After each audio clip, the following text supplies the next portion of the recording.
আজই ডাউনলোড করুন আর এনজয় করুন আপনার পছন্দের শো।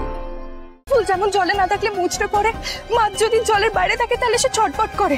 কাছ থেকে ফুল তুলে যেমন ফুলটা সৌন্দর্য নষ্ট হয়ে যায়, ঠিক তেমনই ছোট সাহেব ঘরে থাকতে থাকতে মন বড় হয়ে গেছিলেন, সেই জন্য আমি ওনাকে নিয়ে। দেবী মা তো আমাকে দায়িত্ব দিয়েছে আপনার যত্ন নেয়ার। এবার আপনি যদি ওষুধটা না খান তাহলে আমাকে যে দেবী মার থেকে বকুনি খেতে হবে। আচ্ছা, তুমিও তো চাও যে আমি তাড়াতাড়ি সুস্থ হয়ে উঠি, তাহলে তোমাকে আমার একটা কথা রাখতে হবে। কি কথা? আমাকে একটু বাইরে নিয়ে যাবে প্লিজ? কিন্তু দেবী মা, 5 মিনিটের জন্য, কেউ জানতে পারবে না, না হলে কিন্তু আমার অবস্থা ওই ফুলটার মতোই হবে। সত্যি ছোট সাহেবকে খুব মনমরা লাগছে। বেশ, আমি আপনাকে নিয়ে যাব, কিন্তু 5 মিনিটের জন্য। হ্যাঁ, আমি রাজি আছি। 5 মিনিট যথেষ্ট। আমি বেশি হাঁটবো না, জাস্ট বাইরে যাব, ঘুরেই চলে আসবো। তাহলে আগে ওষুধটা খেয়ে নিন। দাও দাও।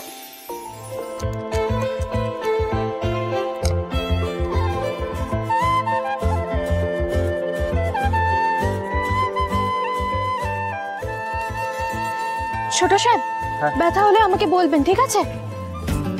দেখে আসুন। ইন্দ্রাণী, তুমি আয়ুষকে নিয়ে কেন এত দুশ্চিন্তা করছো?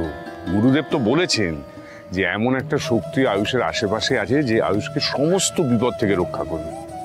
আমার মনে আছে রাজ, গুরুদেব বলেছিলেন যে আয়ুষের রক্ষা কবচ নিজের জীবনের ঝুঁকি নিয়ে হলেও আয়ুষকে রক্ষা করবে।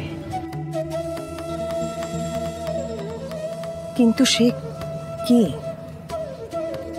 রাজ কি তবে ঠিকই বলেছিল?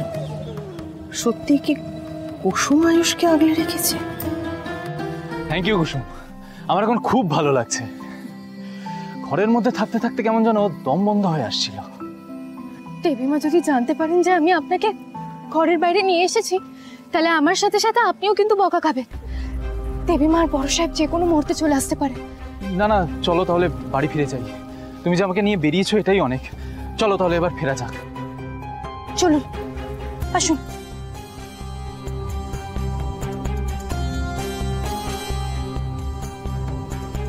আয়ুষ,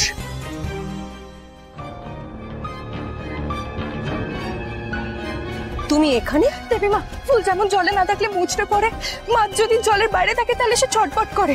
কাছ থেকে ফুল তুলে যেমন ফুলটা সৌন্দর্য নষ্ট হয়ে যায়, ঠিক তেমনই ছোট সাহেব ঘরে থাকতে থাকতে মন বড় হয়ে গেছিলেন, সেই জন্য আমি ওনাকে নিয়ে। তুমি আমার পারমিশন ছাড়া সেই জন্য ওকে ঘরের বাইরে বের করেছো? উত্তর দাও। মা, মা, কুসুমের কোনো দোষ নেই। আমি ওকে বলেছিলাম বাইরে নিয়ে আসার জন্য। আমি বাধ্য করেছিলাম যাতে ও আমাকে এখানে নিয়ে আসে। ইন্দ্রাণী, আয়ুষকে কিন্তু আগের থেকে অনেক বেশি ফ্রেশ লাগছে। হ্যাঁ মা, আমি আগের থেকে অনেকটাই বেটার রয়েছি। দেখো, আমি হাঁটতেও পারছি। তুমি রাগ করো না প্লিজ। হ্যাঁ, আমি জানি আয়ুষ আজকে সুস্থ হয়েছে, তার জন্য তোমার অবদানই বেশি। তুমি ওকে প্র্যাকটিক্যালি সুস্থ করেছো, কিন্তু তার মানে এটা নয় যে আমার পারমিশন ছাড়া, আমার অনুমতি ছাড়া তুমি ওকে ঘরের বাইরে বের করে নিয়ে চলে আসবে। তার মানে এটা নয় যে তোমার যা ইচ্ছে তুমি তাই করতে পারো। ঘরে যাও, নিয়ে যাও ওকে ঘরে। ইন্দ্রাণী, গুরুদেব কি বলেছিলেন তোমার মনে আছে? বলেছিলেন যে আয়ুষের অর্ধাঙ্গিনী হবে আয়ুষের রক্ষা কবচ। কে সেই মেয়ে?